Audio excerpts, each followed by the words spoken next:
Hi everyone, welcome back to my channel. Today's video is super exciting and I can't wait to share. If you are new here, welcome. My name is Holly, and if you are already a subscriber, you will know that this behind me is something completely new, and I am so excited to share this with you. We have now expanded our gardens into the front yard, and I have at least doubled my growing space, which I am so excited for. The potential for so much more food, just thinking about everything that I've been able to grow already, and to now be able to double that is just so exciting, and I'm so inspired to get stuck in and start growing a lot more things. We have had this space out the front just bare for quite a while, not really sure on what to do with it, because we have been a little bit, I guess, unsure of what we were going to do with this property and whether we were going to stay here long term. I've had a lot of projects that have been sitting on ice, but now we've sort of decided to stay for a little bit longer, so I am just going to dive straight in and get stuck into a lot of those projects, including turning my front yards into a productive edible garden. We decided to do raised garden beds for the front yard because we don't have great soil out there, and I can bring in a whole lot of really good quality soil and composted manure to fill these with. And it's just going to be so much quicker. I'll be able to start planting straight away and get stuck into a really productive spring and summer season.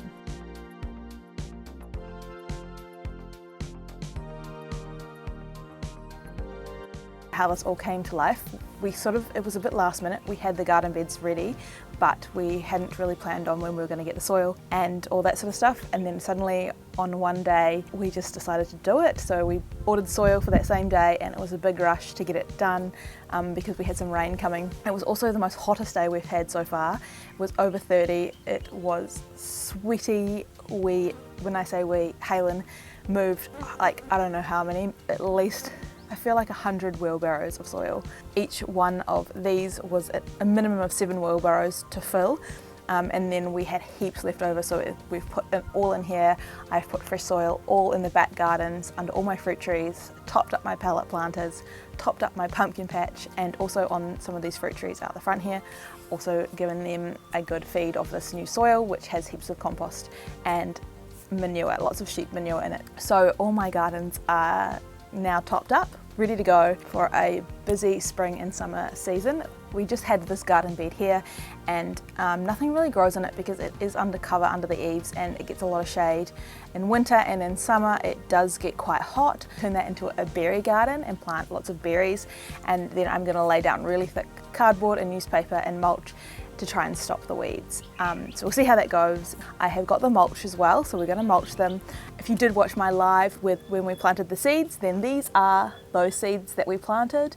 They are now beautiful seedlings, and I have been caring for them for the last few months, and now I have a home to put them in, so that's also really exciting. So I was going to have to cram them into my pallet planters, but now I have so much more space and I can give those plants more room to grow so I can get bigger and better harvests. So I've got lots of ideas and things running through my head with what I want to do out here in this front garden, but to start with, we are just going to get these beds up and running. I may have to put some sort of shade cover over them because we've had a few days of 30s, and that might come in the next few days. We may have to get some sort of shade thingy up and running, but yeah, for now, let's get started. It is so important that we cover the soil, protecting the soil from drying out or from excess rain washing away nutrients. Because if the soil gets too hot or too dry, the plants will start to die, and so will the good bugs and microorganisms in the soil. Then once that happens, the soil is no longer going to support life, and it's going to become dirt that won't grow anything. So cover your soil with a thick layer of mulch, and this will start to break down and feed the soil, basically turning your whole garden into a living compost system. Always try to mimic nature. In nature, leaves fall to create cover for the soil and then break down to produce rich, healthy soil for the young seeds to grow. Job done. That was sweaty, hot, humid day today. So now I've got lots of tomatoes that we planted on our live video. So if you haven't watched any of my lives, then I hope you can join me on one of my next ones. I try to do them on Sunday afternoons. So if you do see one pop up, definitely check it out because they're always lots of fun. These seedlings are looking really nice and healthy. I'm going to snip off some of these lower leaves so I can plant them nice and deep in the soil so that more roots can form off the main stem.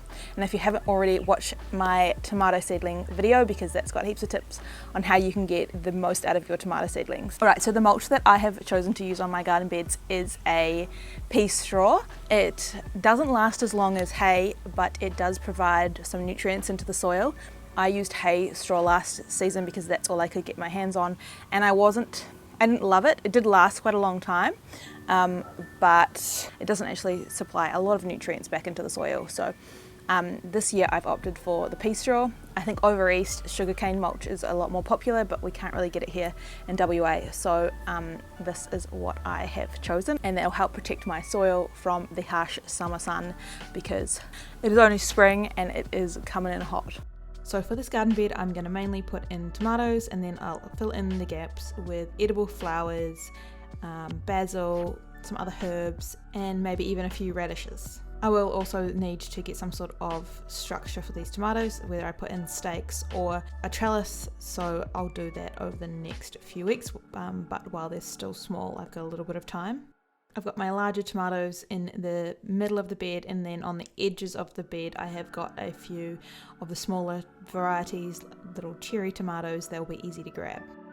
To plant my tomato seedlings, I'm just going to squeeze the sides and tap the bottom to release the plant from the pot, and then just check that the roots aren't too root bound. Mine are fresh and ready to go. They're nice and loose, but if they were tightly packed, then you would want to loosen them up a little bit before you plant them in the soil, so that the roots can then expand and grow.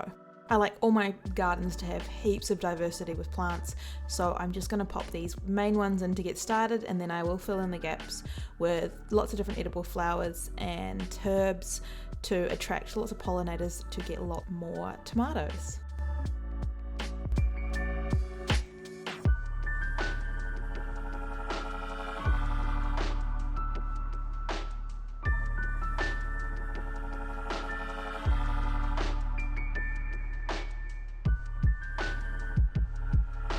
I'm on the hunt for a few more fruit trees to put out the front here, and now that I've got a base with these 4 garden beds, I can start to build on that and start converting this into a really productive edible garden that also looks good because it is out the front of our house. I am trying to be a little less wild. We'll see how that goes.